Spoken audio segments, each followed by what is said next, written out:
Good afternoon, and thank you for joining us for virtual Bulldogs Behind the Scenes featuring Duluth author Tony Dierckins. Well, my name is Molly Clevin, and I'm from the University of Minnesota Duluth Alumni Relations team.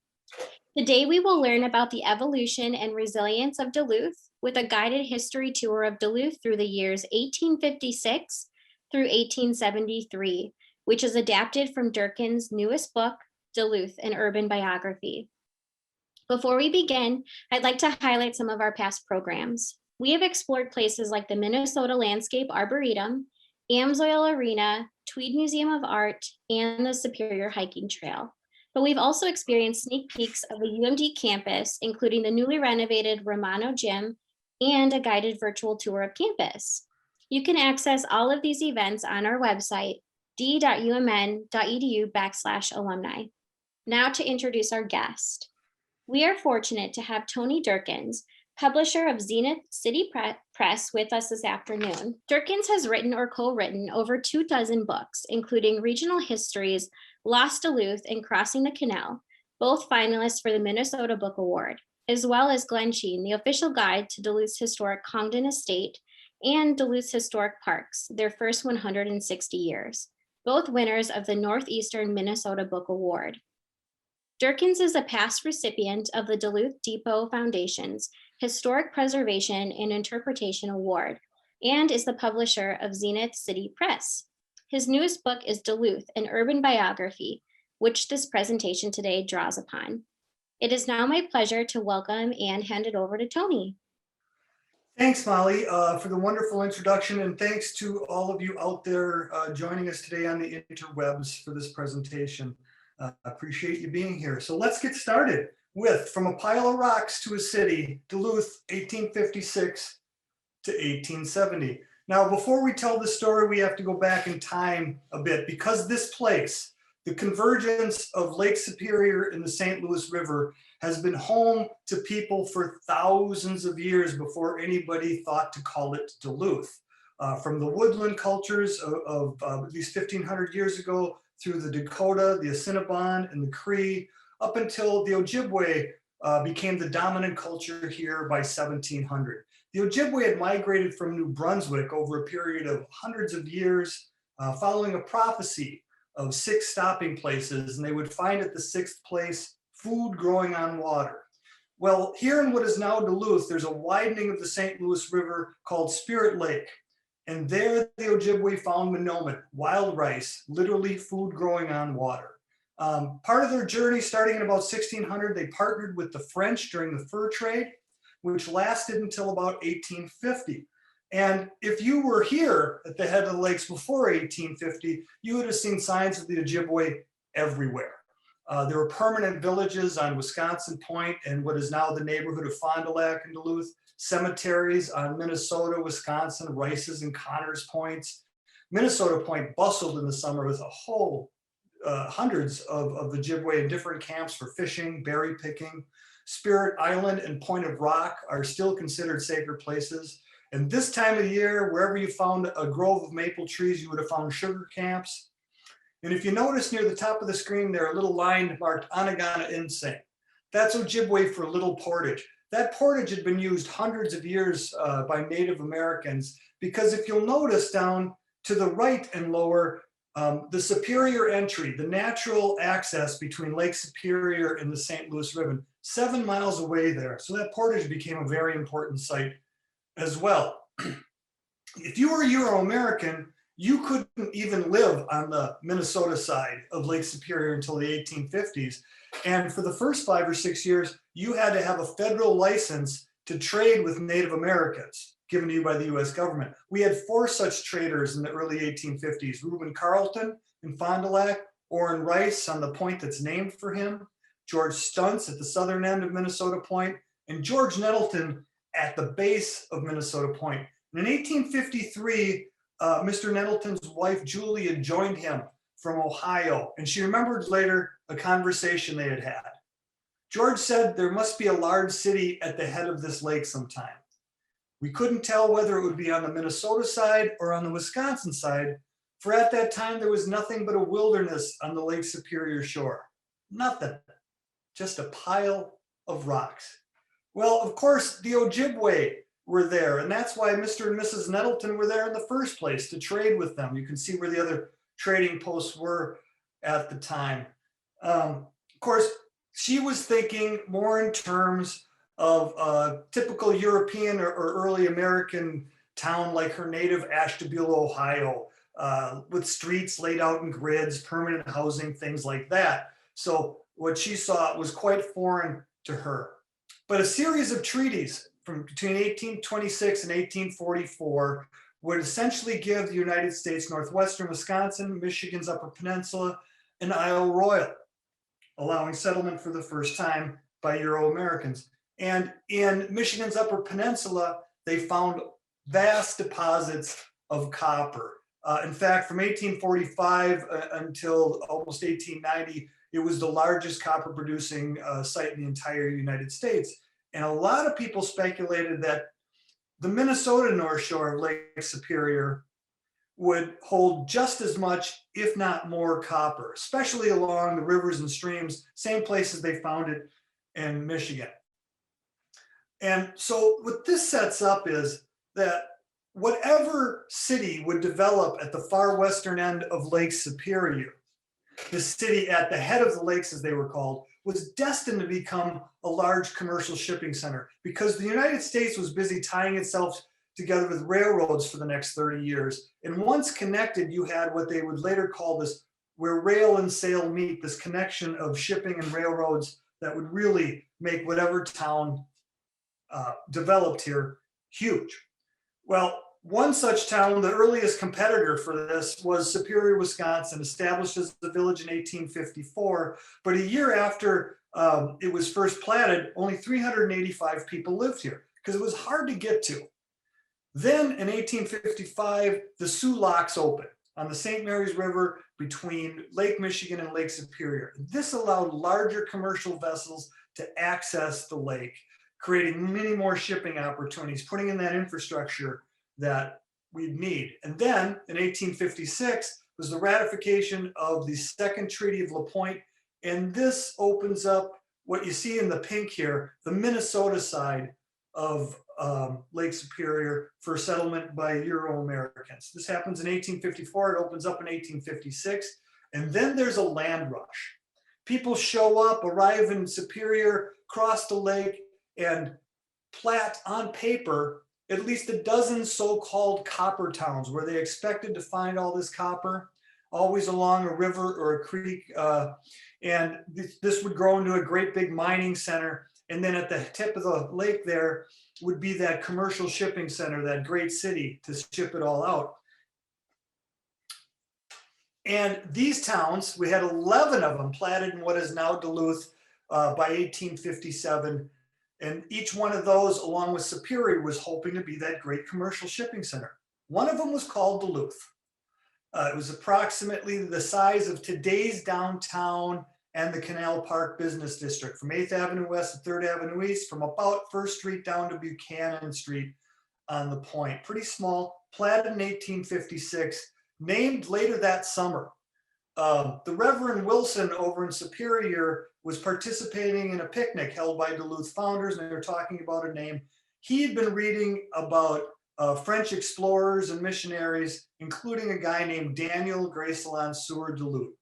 Duluth was this arrogant and ambitious French soldier determined to make a name for himself, either by discovering passage to the Pacific Ocean or by cementing peace between the Ojibwe and the Dakota, which would make the fur trade much easier and more profitable for the French. In fact, when he arrived here in 1679, he portaged right across Onegana-Imsing, the Ojibwe, and before that Dakota portages that had been here for hundreds and hundreds of years. The following year,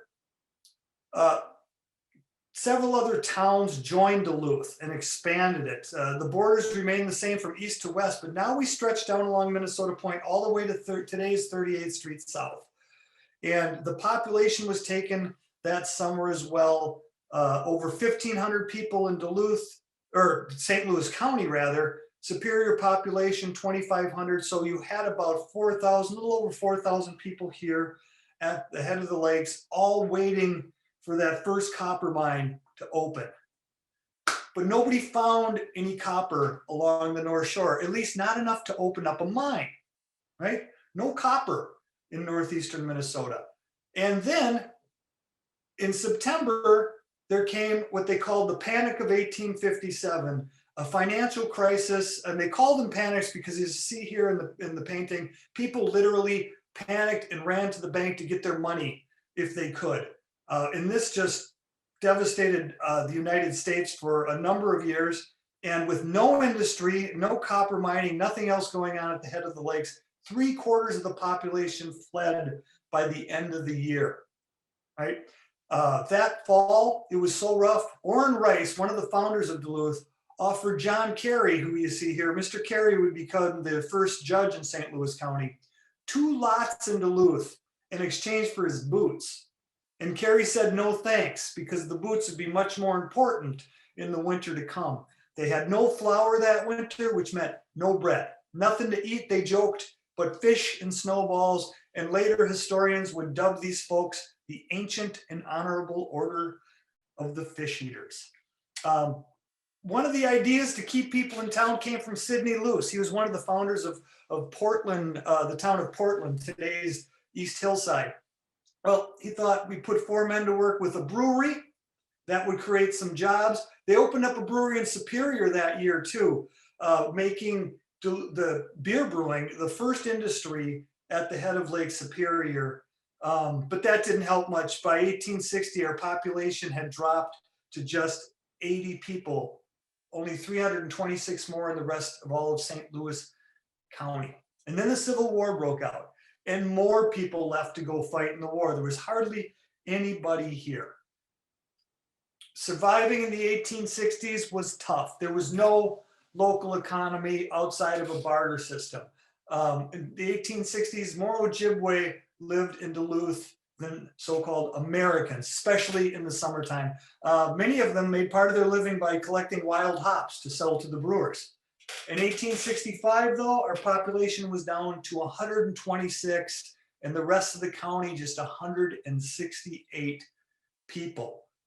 Then we had a little bit of a boom. A Vermillion gold rush from 1866 to 1868. Someone found gold on the shores of Lake Vermillion, and people rushed coming through Superior and Duluth on their way to find it.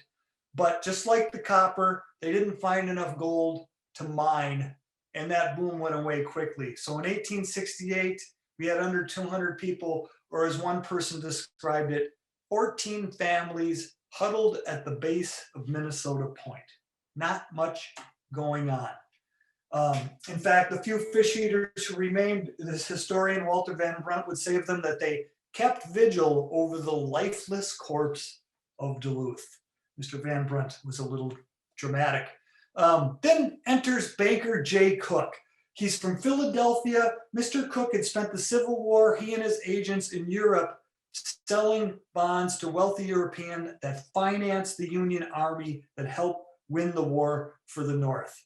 In 1867, he had invested in the Lake Superior, Mississippi Railroad, which would go from St. Paul to the head of the lakes, the head of Lake Superior. And he was also considering investing in the Northern Pacific Railroad, which would go from the Puget Sound along the Pacific seaboard in Washington, all the way to the western tip of Lake Superior. But the question was, where would he terminate his railroad? In Duluth or Superior, right? Well, Duluth and St. Louis County lobbied hard, and people took note of their lobbying, especially this guy, Dr. Thomas Foster, who moved his newspaper, the Minnesotian, from St. Paul to Duluth to become Duluth's first newspaper, all on the promise that Cook would probably choose Duluth. He was betting that big on it. In fact, on July 4th, 1868, there was a picnic out on Minnesota Point, maybe 25, 30 people there. He spent over an hour in his oration, but this gem was pulled from it. He called Duluth the Zenith City of the Unsalted Seas, a nickname that it stays with Duluth to this day. And in fact, in February 1869, Cook did indeed choose Duluth. That's why we have a statue of him here in town. And as Van Brunt would write, a glorious resurrection took place. the lifeless corpse of Duluth, touched by the wand of Jay Cook, sprang full-armed from the tomb. Well, the wand Mr. Cook waved, but it wasn't so much a wand as it was a wad of cash. He sent 3 of his agents to Duluth with his money and their own money, George Sargent, Luther Mendenhall, George C. Stone, and they started spending it to build the infrastructure for the railroad and the people that would build that railroad. First, they opened a bank, which everybody just called Jay Cook's Bank. Then they built the first church building, St. Paul's Episcopal Church, with Jay Cook's money. Everybody just called it Jay Cook's Church. Beginning in 1869, newspapers from Philadelphia to Boston just started calling Duluth simply Jay Cook's Town. Then these other guys took note. They were nicknamed the 69ers for the year most of them arrived. Capitalists and entrepreneurs eager to get in on the ground floor, take advantage and capitalize on Cook's investments, right? So they financed and opened hotels, dry goods stores, grocery stores, fisheries, butcher shops, banks, boarding houses, brothels, saloons, whatever the young community needed. This set off a further construction boom with sawmills, brickyards. In Fond du Lac, we opened 3 brownstone quarries, right? May 4th, the construction of the railroad begins. Also a dock and a depot and a warehouse at the foot of 3rd Avenue East. Now, if you're familiar with Duluth today, you know that 3rd Avenue East and Superior Street is where the Hotel Duluth is. So imagine that just down on the lakeshore from there, outside of Minnesota Point, right? Because that's the easiest way to get the ships to the railroads together. And in June, immigrants started pouring in to build the railroad. In fact, June 16th, 200 Swedish immigrants arrived, including 13 entire families. They were recruited by the railroad. The idea was you come to the United States, you earn money building the railroad, and then you use it to buy farmland along the railroad or ranch land or establish a town, whatever you want to do with it. You bought it from the railroad. And this is the plan. This is what brings the workforce in. In July 1869, 110 houses built and 1,000 people in town, right? Not 12 months after there were only 14 families in Duluth. Amazing. You knew we were growing when the second brewery opened up by Gustav Kine there on Minnesota Point, making the first beer brewed with Lake Superior water. And by the time he opened up, there were 2,000 residents in Duluth. As Dr. Foster was writing in his paper time and time again, things is working. All their ideas were coming to fruition. By February, over 200 buildings constructed in town and 2,500 people. That month, there was the groundbreaking for the Northern Pacific Railroad. You can see Dr. Thomas there standing front and center with the other movers and shakers of Duluth at the time. And on March 6, 1870, by an act of legislation, Duluth becomes a city. At the same time, we annexed the towns of Endian, Portland, and Rice's Point, and this spread the borders now approximately 30th Avenue West to 21st Avenue East, from 5th Street all the way down to 38th Street South on Minnesota Point, all of Rice's Point, and our population booms to 3,130 people by April. Who are these people? Well, 80% of them are men and less than 150 of them are children. This is a place where not much going on, but construction work, a lot of it. Over 60% of the population is immigrant, and 1/3 of those came from Sweden. Norwegians, Germans, Irish, and Canadians held about 13% each of the immigrant population, and that was rounded out with English, Danish, Scottish, Swiss, French, Belgian, Luxembourgers, Austrians, and 1 Australian. 2 men of Jewish extraction, the Leopold brothers from New York, 11 African-American men who were all employed either as barbers or waiters. You have to remember, the Civil War had only been over for 5 years at this point. And remarkably, there are no Ojibwe recorded on the census. So what happened to the Ojibwe? Where did they go? Well, when these immigrants came, they brought with them a great deal of prejudice. See, they'd been reading these cheap newspaper and dime store novel accounts of how savage all the Native Americans were throughout the country, and they refused to work with the local Ojibwe. Many left finally to go to the reservations that were established in 1856. Those who stayed, many of them had intermarried and put down their spouse's nationality instead of their own. And if you take a look at Duluth's population breakdown from 1870 to today, we've never had more than 2.5% of our population as Native American. This is a scenario that played out across the country, especially wherever railroads were built, because the people building the railroads often ignored treaties. So Native Americans were pushed off not only the land that they had before, but off of what was supposed to be reservation land. Now, this is a touchy topic and we could talk about it for a long time, but we're going to stay focused today on the early development of the city of Duluth. So how did these new Duluthians earn their living? Well, it reflected what was going on, the building. You can look at the top down, common laborers, now skilled laborers with carpenters and stonemasons. And then came the people that would clothe and feed and house them, tailors and shoemakers, butchers and bakers, boarding house keepers, servants, saloon keepers, and yes, prostitutes. Duluth businesses in 1870 reflected this as well.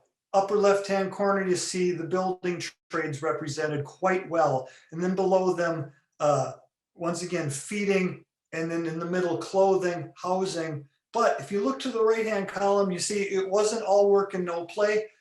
There were 3 bookstores to buy a book or magazine from, 3 newspapers in town, including a daily, 2 jewelers and 3 watchmakers. You could take music lessons, get your picture taken, enjoy a good cigar, have a beer or some liquor, maybe at one of the 38 saloons operating in town. Now that's 1 saloon for every 66 men in Duluth in 1870.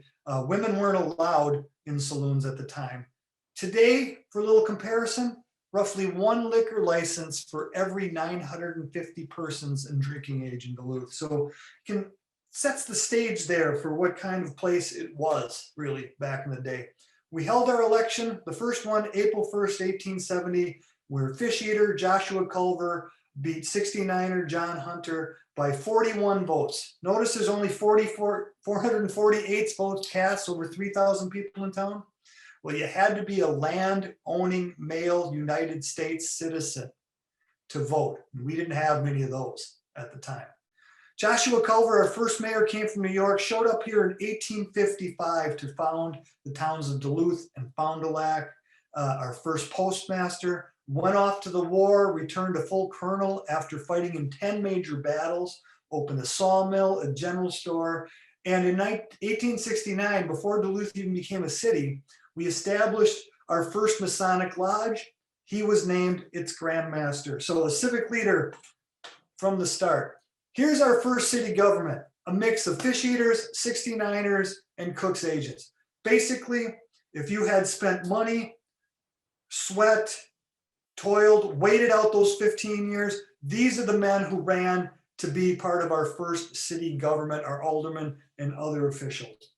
They met for the first time, their common council, instead of city council, was called common council, in April 12th, 1870. And at that meeting, they passed 2 ordinances, one for the licensing of saloons, the second for the suppression of dogs. Apparently in April 1870, there were a whole lot of drunk dogs making trouble in Duluth. So we took care of that right away. Then we hired a police chief, Robert Bruce, who was a stone contractor and had absolutely no experience in law enforcement.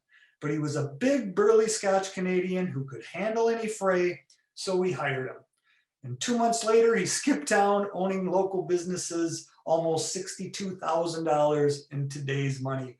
In fact, we went through 5 police chiefs in our first 3 years as a city. But otherwise, as Mr. Foster would say, things was working, and they was working pretty good. That summer, we opened up our first grand hotel, the Clark House, named for a Cook associate.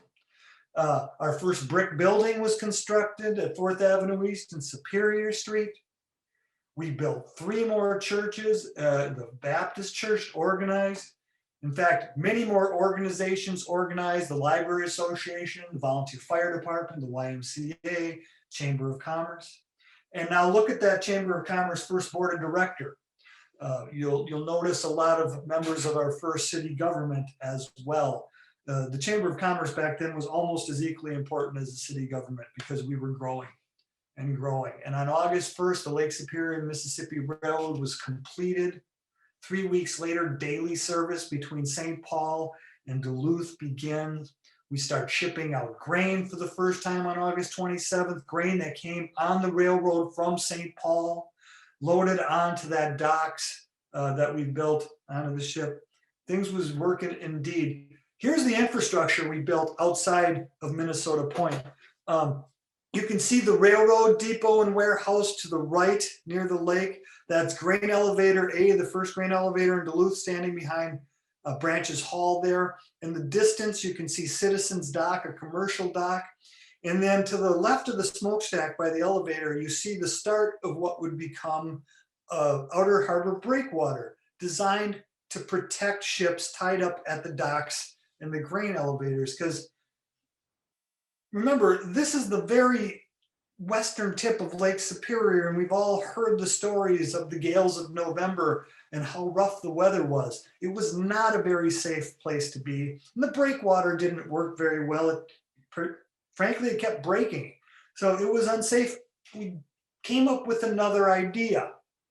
We need a canal. We first thought of this idea in the 1850s. With a ship canal, vessels could tie up behind Minnesota Point. In fact, between Minnesota Point and Rice's Point, this natural harbor.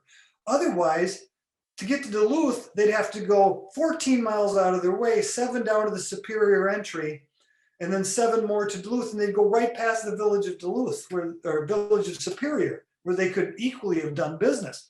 So we chose a spot. In fact, we chose Anagana-Imsink, that little portage that the Ojibwe and the Dakota before them had used, that Daniel Grayslaw and Sir Duluth had crossed, that we had platted as Portage Street in 1856. That's where we dug the Duluth Strip Canal. So when you're at the canal, you're at the heart and soul of the center of the city, both literally and figuratively, right? The digging began on September 5th, and if you can tell by the bond you see on the screen there, it was financed by the Lake Superior and Mississippi Railroad. Again, Mr. Cook's money. We started on September 5th. And now let's take a look at what Duluth looked like at the time. Here's a painting from 1871 by artist Gilbert Munger. He was the brother of 69er Roger Munger, also one of our first aldermen. And the painting was commissioned by J. Cook agent Luther Mendenhall. Zero in on some details. The eastern part of town, you already start to see 2 or 3, 4 church spires pop up. There's elevator A, and you can see the breakwater across there. A few vessels in Lake Superior. Here's the center of town stretching out from Minnesota Point. There's the canal and a dredge working on it. A side wheeler tied up along Citizens Dock there. This big white building in the middle is that Clark House Hotel, a couple more churches. And as we go further to the west, in the lower left-hand corner, you see right past the other church here is the Lake Superior, a train from the Lake Superior Mississippi Railroad. What I find fascinating is you look at Rice's Point, how narrow it is in this depiction from 1870. And if you know Duluth today, it's wide, it's huge, this industrial center. The construction of this would all begin with Cook in the early 1870s. Here's a shot of Superior Street in 1871, not nearly as pretty as the painting. To the left here, you see a pile of rocks. To the lower right, a stump. The street was mostly mud, as they would joke at the time. You all know this. We're looking down along St. Croix Avenue, which you might recognize today as Canal Park Drive, or you might not. It's a pretty rough and tumble place known as no man's land at the time. In fact, up until the 1970s, what is now Canal Park, the center of tourism in Duluth, was probably the most least desirable piece of real estate in the entire city. Duluth kept booming for the next few years. You see, we had 3 more mayors. Mayors were elected for 1-year terms early on. All 3 of these mayors that succeeded Mr. Culver were from Ohio. But during those 3 years, we finished the ship canal. The first grain was shipped from Elevator A. The first cargo of coal arrived, setting off 140 years of Duluth as a coal shipping center. Another bank was established, a wholesale grocer. The first blast furnace was built. And you knew we were doing well when the third brewery opened up. In fact, by the summer of 1873, our population had grown to 5,000, and that pile of rocks was now a bustling little town.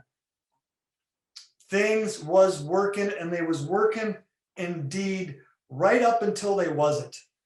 See, Jay Cook himself ran out of money in September 1873. That sets off another panic, that sets off another depression. This one, not just in the US, but in Europe as well. For the next almost 10 years, all commerce at the head of the lake once again grinds to a halt. By 1874, all our breweries had closed, and our population, as one gent put it, was down to 1,300 souls. It's probably more like 2,500, but it illustrates the point.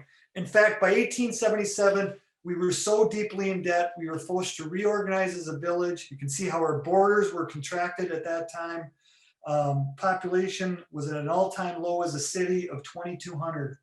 But because of Jay Cook, because of his railroad and the harbors and the ship canal and the docks and the grain elevators and everything that his money had constructed, we had the infrastructure in place to rise back up. By 1887, our population had reached 28,000, and we once again became a city. And that's a tale for another time, because now it's time to answer some of your questions. Well, our first question asked, so we did have quite a few questions that were submitted through the registration, and so we will try to get through as many of them as we can. If you do have questions though live, feel free to use the question and answer button on the bottom of the screen. So our first question asks, when and where is the first account of white Europeans to the Duluth area? So Duluth, as I mentioned, was there in 1679. But in 1660, a couple of guys from France, Pierre Esprit Radisson and his brother-in-law, whose last name was Grossiers, really tough to pronounce that, they circumnavigated Lake Superior. So they stopped here at some point during their journey along the way. So that's the earliest probably recorded, anyhow, mention. And then kind of on the theme of taking census, there was a question that came in through the question and answer. You had touched base on and talked a little bit about the lack of census and account of the Ojibwe people. Do you know off the top of your head kind of what the how many Indigenous folks were here in the 1850s and 1860s? I really don't have a number. And it's a sad thing because, of course, those people that were keeping track of these things weren't really paying attention to the Ojibwe. And so that's a sad thing. I would recommend, though, if you're interested in Ojibwe history, there's an author named Anton Troyer, who's Ojibwe himself, who's been writing about the Ojibwe history for the last 10 years or so. His books are wonderful. You will learn a lot more from Mr. Troyer than you will from me. I'm hardly an expert on this. So that's what I recommend you do. Sure. And actually, one more follow-up to that. Had the Ojibwe been displaced, or had they displaced an earlier tribe? Yeah, like I said, when the Ojibwe arrived at Lake Superior, the Dakota were here, the Assiniboine and Cree. In fact, there's a long history of wars between the Dakota and Ojibwe. So they were displaced as well. It's a story that's not unique to Duluth history. It's not unique to American history. It's not unique to European history. One culture displacing another, often violently, is basically the history of the world. So we have to keep that in mind. Not that any of it's right, but that's what happened. Sure. Switching gears here, what was the first overland road route to the Twin Ports area? Yeah, if you didn't want to sail on the Great Lakes to get to Superior, you took what was called the military road. It was built in the 1850s, basically from where Hastings, Minnesota is, where a couple of rivers, the Mississippi comes together, in the St. Croix, right? And it was built by the military in case they ever had to fight the Native Americans for whatever reason. And it was a really, really rough road, pretty much mud. You could only take it in the winter time because in the summer, the mud and mosquitoes, it was a tough road. One early pioneer told somebody else who was coming, he said, if you love your family, do not take them over the military road. It was pretty rough, but that's how you got here before the railroad if you didn't want to go by boat. Okay. We had a couple questions submitted in regards to the relationship between Superior and Duluth. One is wondering, why did Duluth prosper more than Superior, given that Duluth had much more challenging topography? Yeah, in fact, it was Superior rights were spreading rumor that there was no foothold in Duluth. You couldn't possibly build a railroad here because of all the rocks and everything. And it was that railroad that puts the advantage to Duluth. Why Cook chose Duluth is complicated. Actually, we sent people like George Stuntz who showed him samples of iron ore. So he knew that the Minnesota side was iron rich, other things like that, convinced him how valuable his land was. But that definitely gave Duluth the advantage over Superior. And that you can really tell the shape of from 1870 till the 1880s, Duluth's advantage over Superior is really telling. In fact, we had a 7-year-long lawsuit from Wisconsin and Superior over the digging of the ship canal. Because it basically took all shipping traffic away from Superior and fed it through Duluth. So then taking all of that into account, how did that affect the population of Duluth to Superior? Did one have greater population than the other? Duluth grew much more than Superior. Superior started to grow in the 1880s when Duluth was running out of shoreline along the river to build infrastructure and industry. So Duluthians and others started investing in Superior and more. So by the 1890s, it was hard to tell the difference between Duluth Superior if you didn't know there was an imaginary state line between them. And that's when the federal government declared the port as one port, no separate Duluth port or Superior port. And in 1910, our cities came together and dubbed themselves the Twin Ports for the first time.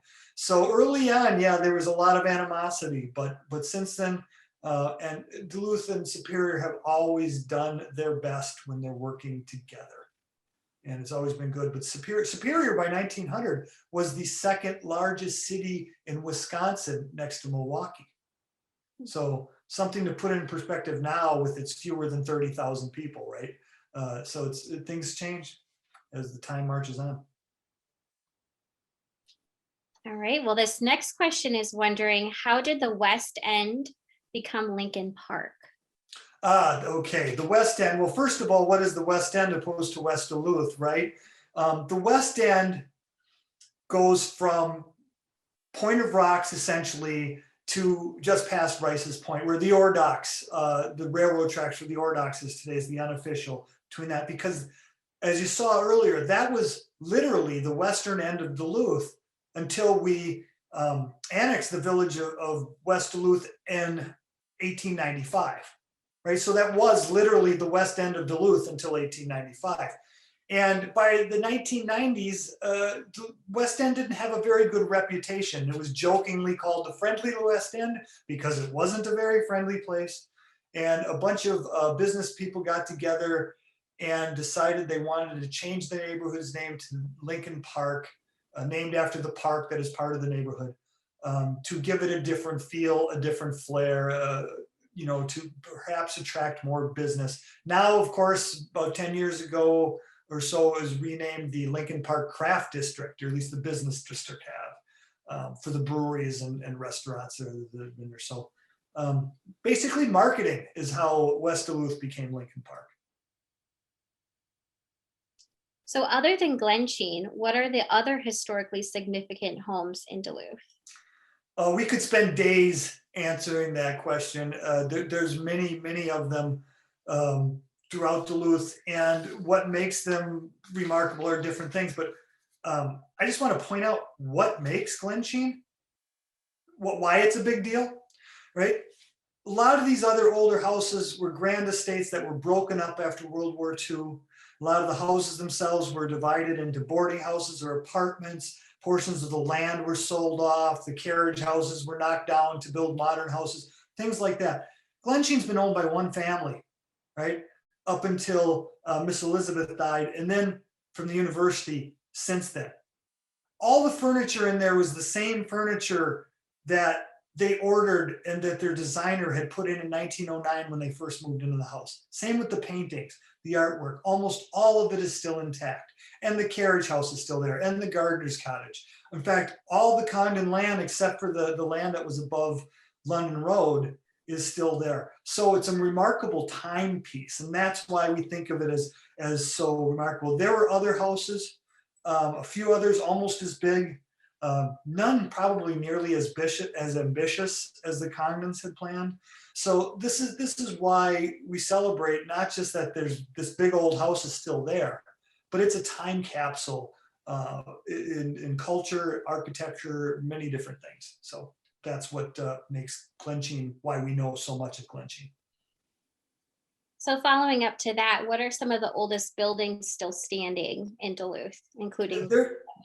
We've got some old ones. If you go to Fond du Lac, which basically started as a town in the 1850s, but there was a fur post there starting in 1818. So it's the oldest community in Duluth. There's the Peter Peterson House, it was built in 1867. It's still standing. There's another house on 3rd Street that was built in 1870 as the Lake Superior and Mississippi Railroad's first depot at Fond du Lac. It was moved to where it is now. It was a restaurant for many years. So that's an old one. The oldest brick building is the Hayes Block, 1st Avenue East and Superior Street.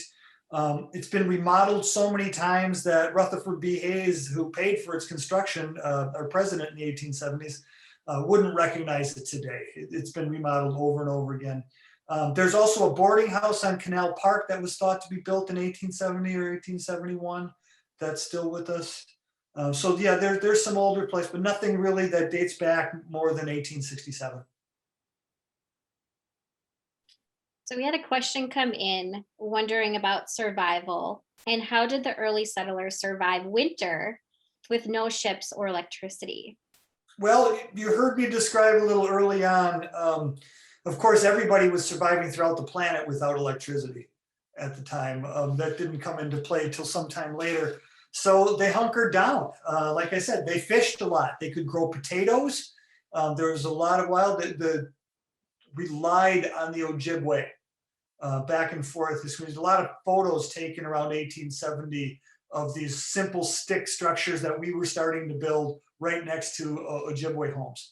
So it was a matter of living off the land as much as you could. And then in the summertime, the boats would arrive occasionally coming up from Chicago, and they would have goods on board, so the goods would come and then people would sell them in dry goods stores and groceries like that. So it was pretty rough, but there was plenty of firewood and a lot of fresh water. So that was good. And we had beer. Yeah, 38 breweries. That's right. So speaking of the shipping industry, can you briefly describe the history of shipbuilding in the Twin Ports? Yeah, this is long and complex, so I'll be as brief as I can. We had one shipbuilder in town in the early years that pretty much did repairs and stuff. His name was Napoleon Grinion, and out of his business grew the Marine Iron and Shipbuilding Company. But it really took off during the World Wars. We had what was called the McDougall Duluth Shipbuilding Company in Riverside, started by Captain McDougall, who invented the whaleback ships. We were going to build the whalebacks here.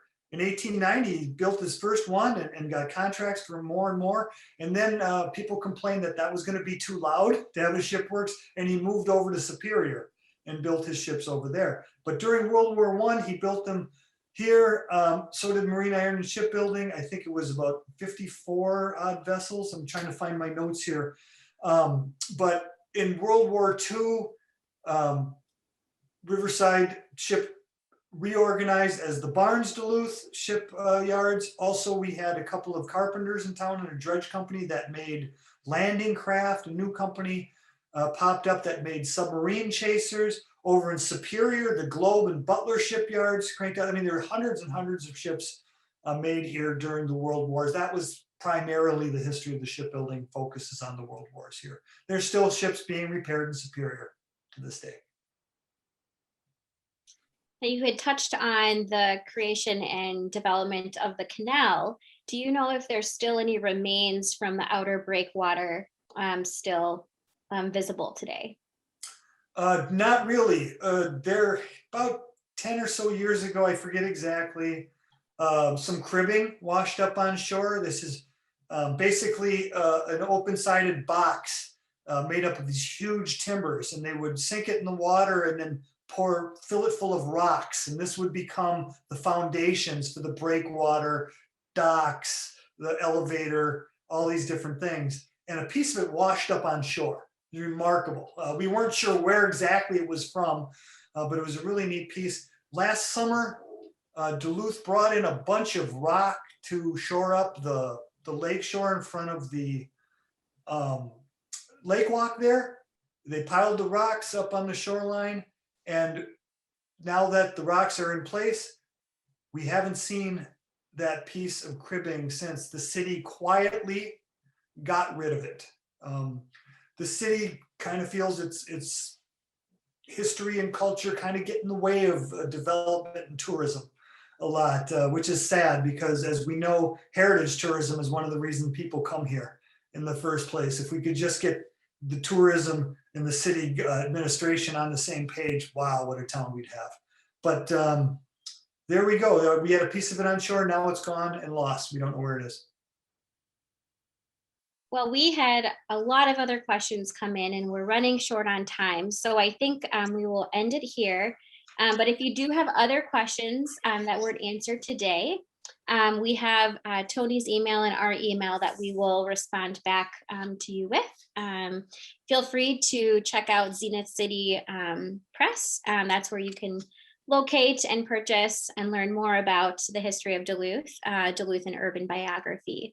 So a great big thanks to Tony and for taking the time. Again, this session is recorded and we will upload it to our Alumni Relations YouTube page so that you can view it at a later date. So with that, thanks again, Tony, and thank you all for joining us today.